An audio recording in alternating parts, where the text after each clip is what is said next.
Well, good morning. Everybody well? It's great to see everyone. I'll echo what's already been said. It is so encouraging to see so many here in the parking lot. Great crowd, great morning, beautiful day. Glad if you're worshiping with us online as well. It is a good day to be together. I want to ask you a question. Have you ever missed out on something important because you weren't present? Just last year in Arizona, someone bought a winning lottery ticket that ended up being worth $14.6 million. And I say someone because we don't know who that person was. They never showed up to claim that money, despite having 180 days to do it. Now, that was a record for an unclaimed prize in the state of Arizona, but not for the United States as a whole. The record in the U.S. is actually $77 million back in 2011. Again, somebody had 180 days to claim that money and just never realized it or, never got around to showing up to get that money. Myself, I probably go ahead and set an Outlook reminder for that. That's just me, to each his own. But someone missed out big time. Sometimes not being present costs you more than money. You remember that famous song, The Cat's in the Cradle? Ring a bell? If you aren't familiar with that song, it's an old song. It's written in the voice of a father. He's kind of recounting the life of his son as he grows up. And as the boy is little, of course, he wants to spend all this time with his dad, and the dad's never available. He's never there for his boy. He's either traveling or he's got bills to pay, the song says. He's just busy all the time. He's never there when the son needs him. So then the boy grows up. The dad then wants to spend time with the son, and you guessed it. Now the son does not have any time to spend with his father because, wait for it, he's grown up to be just like him. It's very dramatic. It's a very preachy song. It fits well in a sermon. But that's how it goes. Missed out on something very important. We can probably all come up with personal examples of this kind of thing. There's a story in our family that gets brought up all the time, often by me, and it's much to the extreme annoyance of my dad. And somewhere my dad is he's not here in the parking lot, he's watching online something, and he's already shaking his head in disgust at just that brief intro because he knows what's coming. See, my dad was not there when I was born. He was not in the room. To his credit, he was in the building. It's just that he happened to be eating a cheeseburger in the Mercy Hospital cafeteria when I was actually delivered. And if you ask him about that, he will be very, very quick to say that the doctor just assured him, promised him that the delivery, he had all kinds of time. It was going to be a long time before the delivery actually happened. He comes back out to the room, and then lo and behold, there I am. And that's probably true. I have no reason to doubt that. Then again, I don't remember it very well personally. I was 0, so I don't know. What I do know is that not long after that, my dad wrote the song, The Cat's in the Cradle. And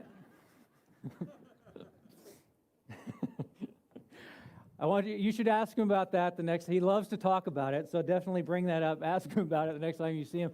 And rest assured that I have absolutely no lingering resentment or deep-seated issues about that at all.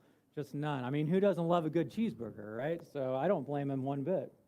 The point is, presence is important, right? I mean, key moments and opportunities, they get missed when we're absent.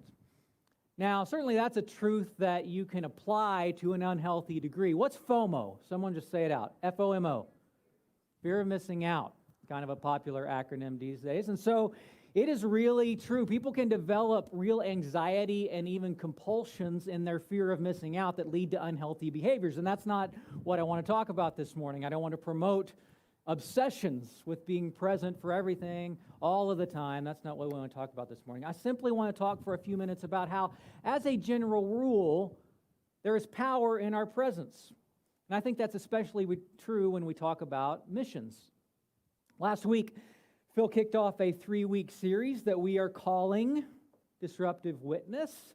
And it's going to culminate next Sunday, as Scott said, in Mission Sunday. I'm really excited. We're going to have an opportunity once again to collect our annual special contribution that goes to support mission efforts and missionaries all over the world. And so this particular series of lessons that we're in is focusing on the growth and the spread of the early church in the book of Acts. And so Phil talked last week about how the history of that early church and the history of the church in general is that the church has grown through the years, not in spite of disruption, but actually in large part because of it.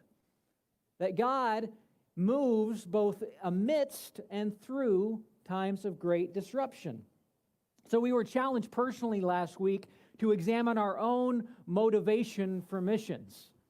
And that's a really good question for us to ask. Are we too comfortable and too complacent and too sedate in our modern lives, or are we truly motivated to follow God's lead and to share in His story? Because living out the mission of God requires that desire in us. It also, however, requires our presence and our proximity, and that's what I want to look at for a few minutes this morning. So open up your Bible, open up your device to Acts chapter 8. The story we're going to look at today is one of my favorites, actually, in all of the Bible. There's just something satisfying to me in reading the story of Philip and the Ethiopian. I think it's that the picture of missions we get in this story is just so vivid and distilled, if that makes sense. I mean, it's just two people. It's two people. They're one-on-one. They're talking about Jesus and what He's done for them and what He's done for everybody, in fact. They're from two different cultures and places, and yet they're instantly bonded forever by the power of Jesus' sacrifice. And the Ethiopian understands that right away. He gets the import of it. He makes his decision instantly. He doesn't hesitate or delay. He's baptized. He rejoices about that fact. Philip moves on to preach to his next person, his next audience. It's just this perfect, succinct, joyful image of the sharing and spread of good news. I mean, I want to experience encounters like this one, don't you? I want to be a part of a story like this. Now, there's a lot you could say in response to that. You could talk about how our time and our place and our context is so much different than it was back in the first century where this story takes place. You could probably say that, in my experience, even if I'm motivated and present, things don't happen quite this quickly and neatly with people. You could point out that obviously there's some direct divine intervention in this story, and maybe that happens a little differently than we experience today. And now some of that, all of that maybe, is true, and yet there's this profound, very compelling lesson in the story that I think is timeless, and it is completely relevant to us in our modern times. The key of it is in the very first part of the story. It's in this very simple instruction to Philip, and it's a profound instruction. And it's the simple message I want us to take away from our study today as well. So Philip is an evangelist. He's a missionary. And an angel of God has sent him on this specific mission. He's been told to go to the road between Jerusalem and Gaza. And he doesn't know exactly what he's going to find there, but he does what he's told, and he sets out on this journey. Along the way, he encounters an important government official from Ethiopia who's returning home in a chariot. And it's at that moment that Philip receives what I think is one of the key evangelistic lines, not only in this story, but I don't think it's a stretch to say this is one of the key evangelistic lines in this whole part of the Bible that talks about the spread of the gospel and the establishment of the early church. And here's what we read. The Spirit told Philip, go to that chariot and stay near it. Stay near it. If you got to boil the whole message down to one concrete, important truth, that is it. Stay near. Be present. It's in that simple, profound instruction that we receive a really important and essential lesson about our ability to influence others for Jesus. And it's that there is no substitute for our presence and our proximity. Philip doesn't know what he's going to be asked to do. There's no detailed game plan that he gets handed in this assignment. He doesn't know what door specifically is going to open. He's simply pointed to a person and told to stay near, told to remain close, to be present, to stay close by to that person, because it's only when we are close by that we're able to walk through the door that opens up. And so in light of that, let's look at 3 lessons today that help us tap into the power of presence to expand the kingdom of God. And firstly, I just want to say this. We have to partner with those who are present. That's the first lesson we learn. We have to partner with those who are present. It is never a bad idea to be reminded of why we do what we do. especially in times of great disruption and uncertainty like we find ourselves in right now. And so let me remind you, or let me maybe tell you for the first time, Memorial Road Church of Christ was founded with the idea of being a missional church, a church where missions was front and center. It's part of our core founding DNA to partner in the spread of the gospel in places far and near. And so we need to remember that. And we need to remember why that is the case, why we place importance on that part of our identity. It's because we see in these stories of Christianity's inception and spread that one of the central functions of the local church from day one was to support missionaries, to be partners with those who were present in other places, those who were on the ground preaching and teaching and establishing relationships and meeting physical needs, people like Philip and people like Paul. And it won't surprise you that Paul didn't mince words on this subject. In his first letter to the church in Corinth, Paul says, "The Lord has commanded that those who preach the gospel should receive their living from the gospel." In other words, it is the church's foundational responsibility to support those who are sharing the message of God in places all around the world. But it's not just that. It's not just a responsibility. It is a great privilege for us to be a part of God's larger story in this very specific way. When Paul writes his second letter to the church in Corinth, he describes churches in Macedonia, and the way that he describes those churches is exactly how we should want to be described as a church as well. Listen to what he says. He says, "Out of the most severe trial, their overflowing joy," speaking about these Macedonian churches, "their overflowing joy and their extreme poverty welled up in rich generosity. I testify they gave as much as they were able and even beyond their ability." This is my favorite part of it. "Entirely on their own, they urgently pleaded with us for the privilege of sharing in this service to the saints." I love that. That is Paul talking there about those churches' partnership with him in his mission work, and about how it was not merely obligation to them. It was a true honor, and not in some platitudinal way, in a very real and tangible way. It was an honor for them to give to missions, even when it was hard, maybe especially when it was hard. And that reminds me that I am really grateful to be a part of a church that has exhibited, I think, that same attitude so many times in its history. I really think that Memorial Road has upheld this tradition of excelling in the grace of giving throughout the years, and we have a great opportunity to do that again next week in truly unique and, yes, difficult circumstances. I want us to think about that this week. Let's pray about that this week, and let's remember that God moves both in and through times of great disruption.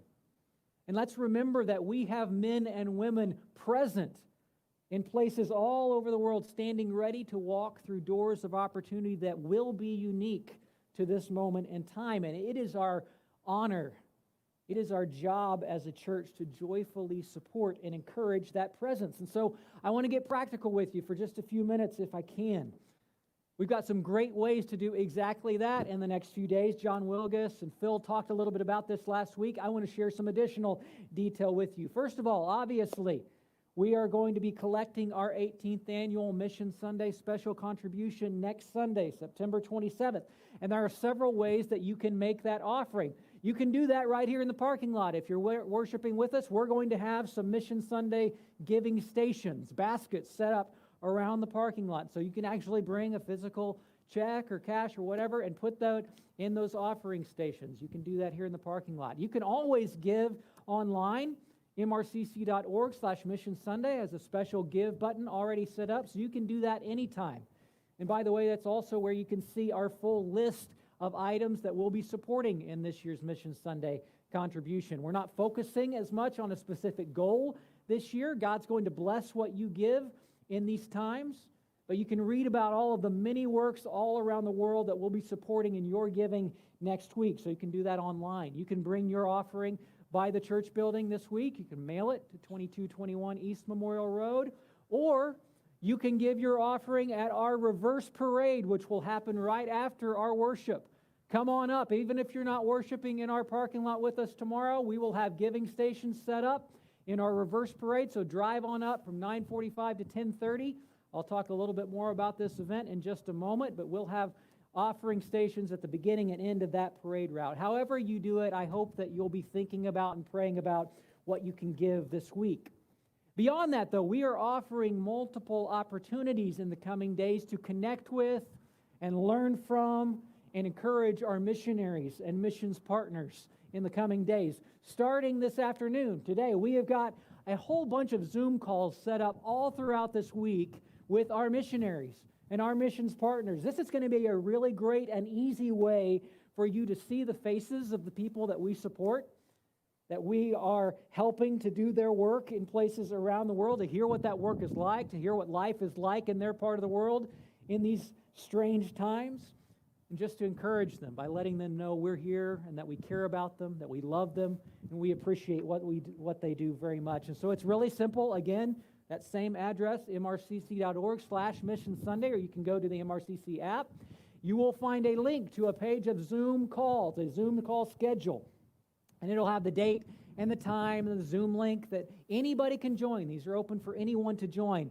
So you can see that full calendar. And so this afternoon, we've got a back-to-back-to-back. We've got 1, 2, and 3 o'clock, Vienna, Austria.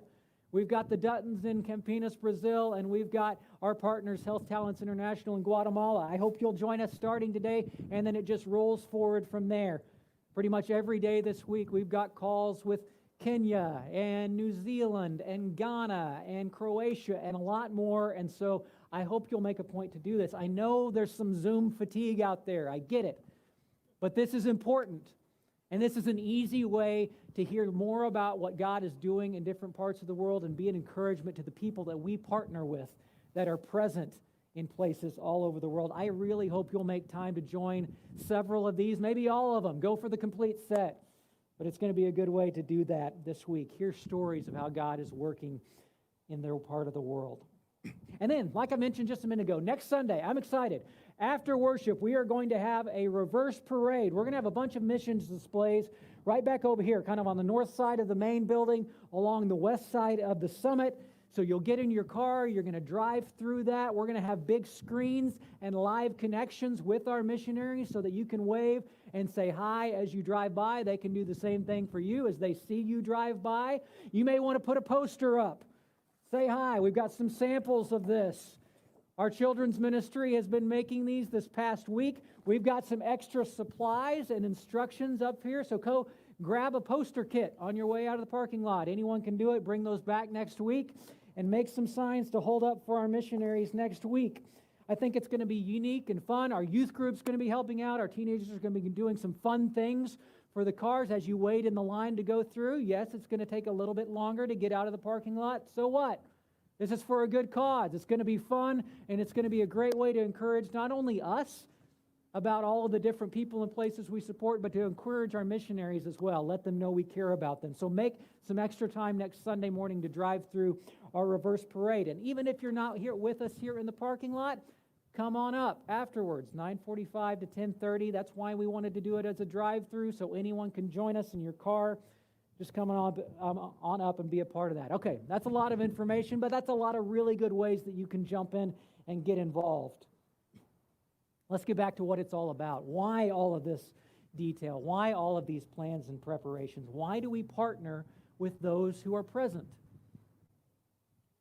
Justin and Jennifer Cherry, who are our missionaries in Auckland, New Zealand, they answer that question when they tell the story of Danny. Here's what Justin wrote to me. He said, "We met Danny during the first year we moved here. He's a proud Samoan man who grew up in some really rough circumstances. By the age of 14, he had gotten a woman pregnant. By 15, he was kicked out of his house. He struggled with drugs, alcohol, and abuse. When he was 18, he fell in love. Soon his girlfriend was pregnant. But she lost the baby, and then she committed suicide. Danny moved to Russia for a few years and got into a whole lot of trouble. And it was after his own failed suicide attempt that Danny decided he needed change in his life and moved back to New Zealand. You can't be around Danny for too long before you realize how amazing he is. He has a big personality, and he loves people in a big way. We hung out with Danny almost every week for more than a year. Danny didn't much show any interest in Jesus. but we felt like God was telling us we needed to stay with him. So we helped him out where we could. We mentored him. We became good friends with him.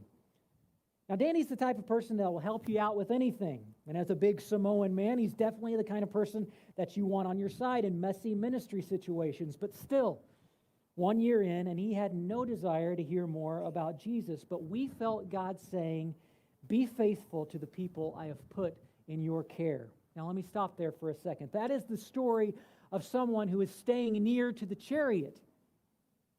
Danny has endured a lot in his life, and Justin and Jennifer don't know exactly where their relationship with him is going at this point. But they felt called to be near him, to be present in his life. That was their role in Danny's life, and it was enough. It was enough. Now I want you to listen to Justin as he tells the rest of this story. For those of you who are watching with us online, you're going to see Justin. For those of us in the parking lot, we're going to hear his voice. And so let's watch and listen right now.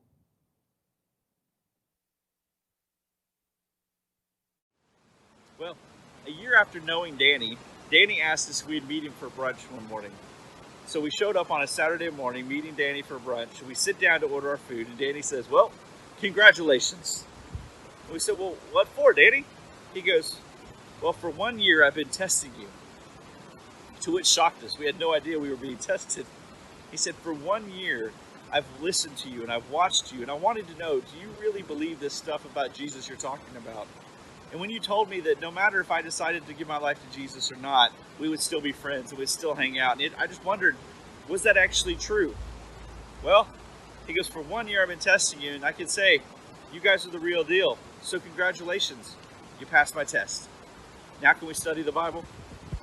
And that's all it took. Being patient and waiting on God to work and act. It was excruciating at times. There were times when we wanted to give up. 2 months after studying with Danny, he gave his life to Jesus and was baptized. Isn't that awesome? Isn't that a great story? I mean, amazing. Justin goes on to say from there that Danny has since relocated to a different part of New Zealand, but he's an active leader in his congregation there, and so God's story continues to be spread. And that is why, that's precisely why we want to partner with people who are present. Because there is absolutely no substitute for what Justin and Jennifer were able to offer Danny and others like him in Auckland, New Zealand. God used their proximity and their presence in Danny's life to change it. And isn't it also amazing to realize that stories like that one don't exist just in the context of Auckland, New Zealand, because a church that supported Justin and Jennifer Cherry thousands of miles away is every bit as much a part of that same story, and that's God's plan in action. It's Philip and the Ethiopian all over again in a modern setting, and it's not a standalone story either. Justin sent that to me when I sent out a request to a bunch of our missionaries to send me stories of how God has worked through their presence and proximity to the people in their life, in their setting. And so I got back some amazing stories. You need to read those stories as well. So one more time, I'm going to drive you to that same location. You can go to the app, or you can go to mrcc.org/Mission Sunday, and you're going to see a page of stories from our missionaries, stories of presence and proximity and how God works through that. And you'll see pictures and read about people like the Odongo family in Kenya, and Alex and Magda in Brazil, and Mariella in Cuba, and Priscilla right here in Oklahoma City, and Tomislav and Morella in Croatia, and a lot more. And so I want you to go read about how God is working through you. He's working through you by working through the people that you support who are near chariots around the world. Of course, as we look at the story of Philip and the Ethiopian, we'd be leaving an awful lot of application on the table if we stopped right there. Certainly, we do want to partner with the Philips of our day, but we also have to read this story through the lens of our responsibility in our own context. It is essential, but it is not enough to support missionaries who are over there. We also have a personal call to missions right here with the people who are in our own circle of influence. And so, in addition to partnering with others in mission, we want to be present on purpose ourselves. Be present on purpose. I'm guessing most of you have seen the movie Forrest Gump. If you haven't seen that movie, or just as a reminder, Forrest, when he's growing up, when he's little, his best friend is a girl named Jenny. And I'm tempted to do the voice for you. I'm not going to do the voice for you today. His best friend's a girl named Jenny. They're kind of thick as thieves, always together. And Jenny has a hard life. Bad things happen to Jenny. As they grow up, Jenny moves away. She ends up making a lot of bad choices, finds herself in a lot of bad situations. But Forrest is always there for her. He's always available. And his love, his concern for his friend, it's always very clear. It's always very pure. He shows up when she needs him, when she needs someone there, and he tells her how much he cares about her. Even when they're not in close proximity, and even when Jenny doesn't want Forrest around, she knows that he's available and that he's there for her. And so towards the end of the movie, when Jenny doesn't have anywhere else to go and life throws a big final obstacle at her, where does she turn?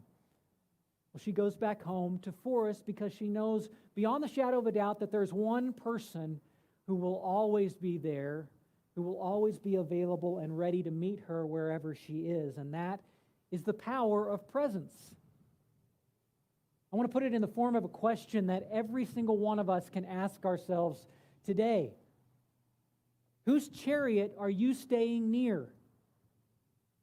Whose chariot are you near? Who is it that is in your life in some way that needs to know Jesus? And can you sense the very same Spirit that spoke to Philip in Acts chapter 8, urging you to be near, to be present, to stay close to that person or those people?